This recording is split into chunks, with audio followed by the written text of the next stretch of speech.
બોટાદ જિલ્લાના બરવાડા તાલુકાનું વહિયા ગામ વરસાદના કારણે સંપર્ક વિહોણું બની જાય છે। ત્યારે આ વર્ષે પણ ભારે વરસાદને કારણે ગામના લોકોને ગામની બહાર આવવા જવામાં હાલાકીનો સામનો કરવો પડે છે। બરવાડાના વહિયા ગામના પ્રવેશને પગલે આવતો પુલ નીચો હોવાથી નદીનું પાણી તેના ઉપરથી વહેતું હોય છે, જેને પગલે નાના બાળકો અને મોટાઓને ફરજિયાત તેમાંથી પસાર થઈને ગામની બહાર જવું પડે છે। હિરણ નદીમાં બનાવવામાં આવેલો પુલ ઊંચો કરવા માટે વારંવાર રજૂઆત કરવા છતાં તંત્રના પેટનું પાણી નહીં હલતા ગામ લોકોમાં રોષ ફેલાયો છે।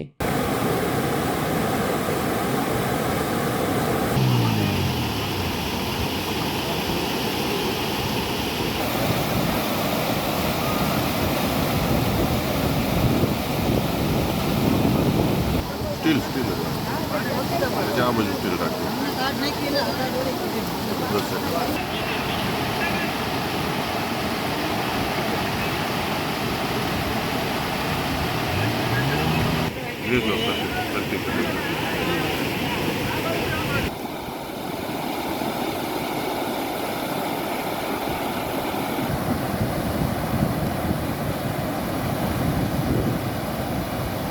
छोरिया मनसुखभाई गाम वैया समस्या है गाम समस्या साहब एवी है कि अमे दर वर्षे अमारा उपरवास नदी में पानी आवाथी गाम संपर्क विहोणुं थई जाय छे। અત્યારે શું સ્થિતિ થઈ? અત્યારે जो खाली थोड़ो 2-3 इंच वरसाद पड़े तो हाव गाम संपर्क कोई आजूबाजू अवर जो रस्ता बधी बाजू ब्लॉक है।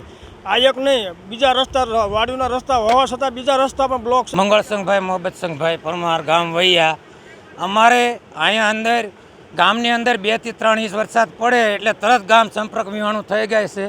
અને 3 વર્ષ 30 વર્ષથી આ સમસ્યા અમારા ગામની છે। કોઈ પણ તંત્રને અમે મૌખિક ઘણીવાર અમે રજૂઆત કરી પણ મૌખિક કોઈએ રજૂઆત અત્યાર સુધી અમારી કોઈ લીધી નથી। અને અત્યાર સુધીમાં કોઈ પણ ઓલા ગોળે કોઈ તંત્રએ અમારી ગામની કોઈ પણ સંભાળ લેતા નથી। બીજા નંબરમાં અમે આવેદનપત્ર પણ આપવા ગયા હતા, આવેદનપત્ર પણ આપ્યા છે તો પણ એવું અમને કીધું આશ્વાસન આપે છે પણ કોઈ સંભાળ લેવા આવતું નથી। મારું નામ કતપરા મીનાક્ષી છે। અમે વર્ષોથી અહીંયા રહીએ છીએ પણ વૈયામાં અહીંયા વર્ષોથી જે પુલ છે એ તૂટી ગયો છે પણ કોઈ સમારકામ કરવા માટે કે કોઈ કરવા માટે આવતું નથી। અત્યારે માનો કે ભારે વરસાદ પડે તો સ્થિતિ કેવી થાય? શું સર્જાય?